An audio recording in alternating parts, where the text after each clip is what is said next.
नमस्कार मंडळी, मी शिवाजीराव गायकवाड आणि तुम्ही पाहत आहात आवाज बहुजनांचा न्यूज लाईव्ह.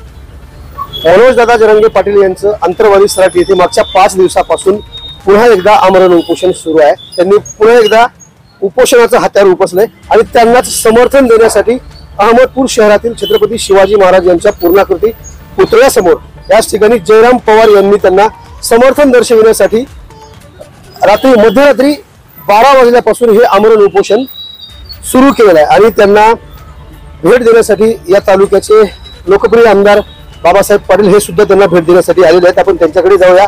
जयराम पवार यांच्याकडे मी सर्वप्रथम जाणार आहे. मागील 5 दिवसापासून मनोज दादा जरांगे पाटील यांनी अंतरवाली सराटी येथे आमरण उपोषण केले आणि त्यांना समर्थन देण्यासाठी माझ्यासोबत जयराम पवार आहेत. काय सांगायचं नेमकं? सर्वांना जय शिवराय. आम्हाला सांगायचं एवढंच आहे की आमची गेली 13 महिने झालं मागणी सुरुवात केली आहे. अंतरवाली सराटी येथे माननीय संघर्ष दादा जरांगे पाटील हे आम्ही मुळामध्ये ओबीसी आहोत, कुणबी आहोत आणि आम्हाला 50% आतून या ठिकाणी आरक्षण देण्यात यावं या मागणीसाठी आज 13 महिन्यापासून आम्ही आंदोलन करत आहोत. तर हीच मागणी पूर्ण व्हावी या समर्थनामध्ये मी या ठिकाणी बसलेला आहे. आपण म्हटल्याप्रमाणे 13 महिन्यापासून हे आमरण उपोषणाचा टप्प्याटप्प्याने जो आहे तो सुरूच आहे पायंडा पडलेल्याप्रमाणे, परंतु आजपर्यंत सरकारने दखल घेतली नाही.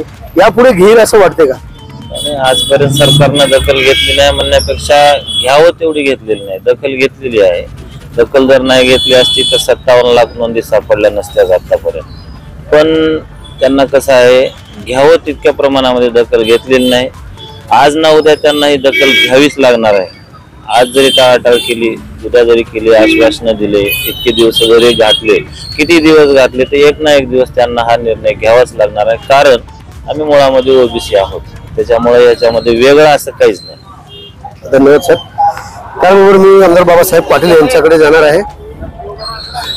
सर, आपण या ठिकाणी भेट देण्यासाठी आलात, उपोषण करते जयराम पवार यांना भेट देण्यासाठी आलात. काय आपल्याला सांगायचं?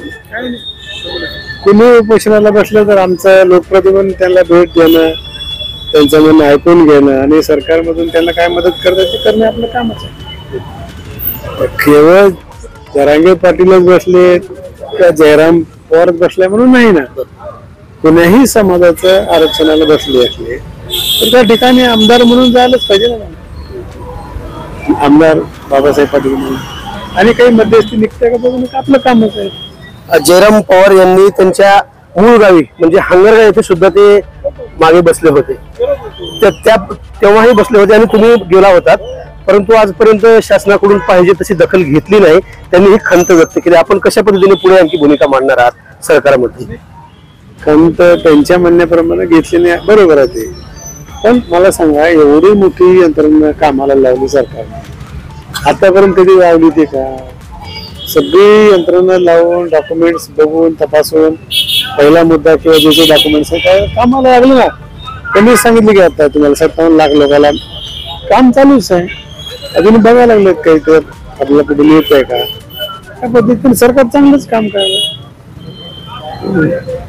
विधानसभा निवडणुकीच्या पूर्वी मराठा समाजाला आरक्षण घोषित करेल असं काय आपल्याला वाटतंय का? नाही, आता कसं आहे, डॉक्युमेंट्स कोणते सापडतात, काय काय सापडते, डॉक्युमेंट जर चांगले सापडले तर काय हरकत आहे. तर हे होते माझ्यासोबत अहमदपूर चाकूर विधानसभा मतदारसंघाचे लोकप्रिय आमदार बाबासाहेब पाटील आणि त्याचबरोबर ज्यांनी मनोज दादा जरांगे पाटील यांना समर्थन देण्यासाठी आज हे आमरण उपोषणाचे जे हत्यार उपसलेलं आहे. नेमकं या घटनेमध्ये पुढे काय होईल हे पाहावं लागणार आहे. ताजे आणि महत्त्वाचे अपडेट पाहण्यासाठी पाहत राहा IBN4 आवाज बहुजनांचा. न्यूज लाईव्ह कॅमेरामॅन मासूम शेख यांच्यासह शिवाजीराव गायकवाड, अहमदपूर, लातूर. आवाज बहुजनांचा.